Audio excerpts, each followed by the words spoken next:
Les protestants se sont-ils réellement coupés de la tradition? Ou est-ce un argument réducteur? Souvent, dans les débats entre protestants et catholiques, cet argument, plutôt une reproche, est fait aux protestants par l'intervenant catholique. Mais cette affirmation est-elle une vérité? Ne serait-il pas plus juste d'affirmer que les protestants se sont coupés d'une partie seulement de la tradition, c'est-à-dire extra-biblique et non scripturaire? Les protestants se sont-ils réellement coupés de la tradition?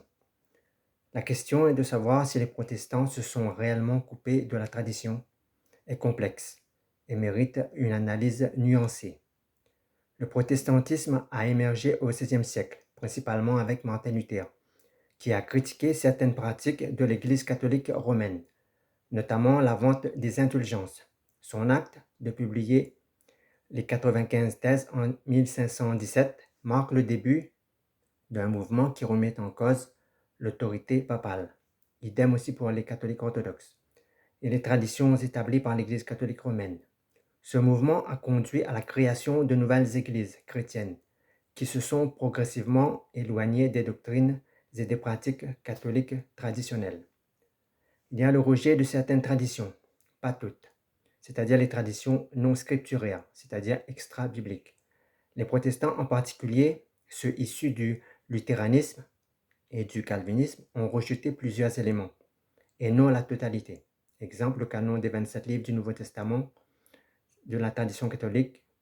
Ils affirment que la Bible est la seule autorité, plus précisément les commandements, les paroles de Dieu qui se trouvent dans la Bible, c'est-à-dire les livres saints, est la seule autorité. Autrement dit, pour les protestants, la seule autorité dans l'Église, c'est la parole de Dieu.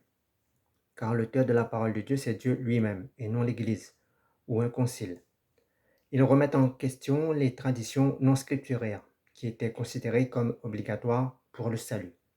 Cela inclut le rejet des cultes, des saints et de la Vierge Marie, ainsi que la remise en question des sacrements, où seuls le baptême, le mariage et la scène sont retenus comme valides.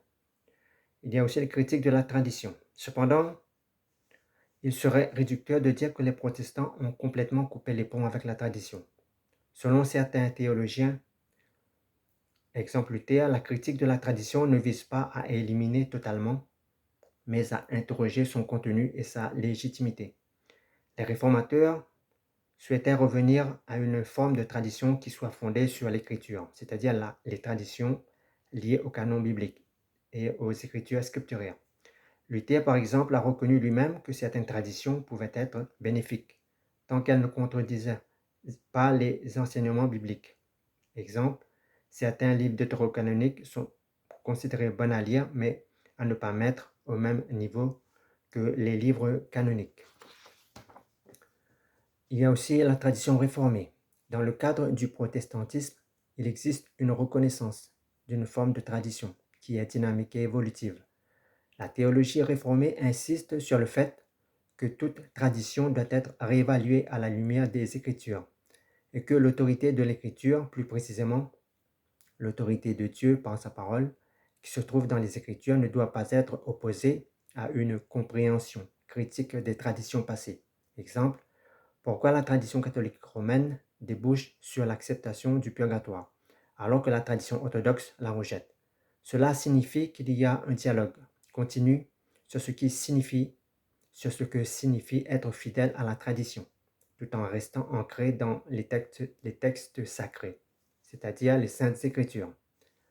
Conclusion, en somme, les protestants ne se sont pas totalement coupés de la tradition. Plutôt, ils ont redéfini leur relation avec celle-ci.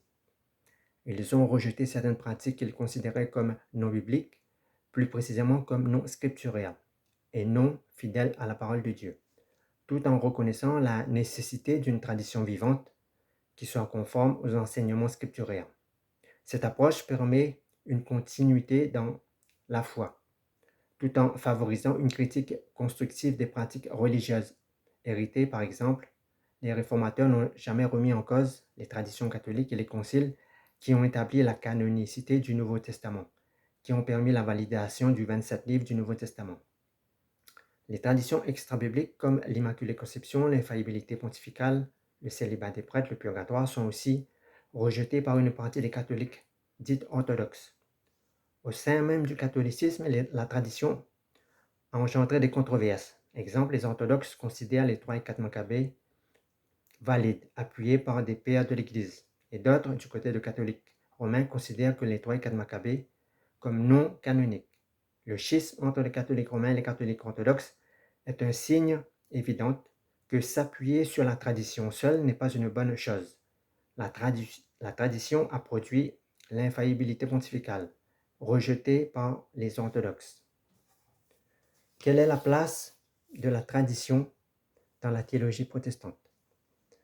Comment la critique de la tradition par Luther a-t-elle évolué? Toutes ces questions, je répondrai dans une autre vidéo. Si la tradition était véridique et fiable, elle ne pouvait pas produire deux vérités contraires sur un même sujet, puisque, d'après les catholiques, la vraie Église, c'est l'Église catholique, lequel, romaine ou orthodoxe. Selon où je me positionne, une vraie Église ne peut pas produire deux vérités. L'une, que l'Immaculée Conception est vraie, l'autre, qu'elle est fausse.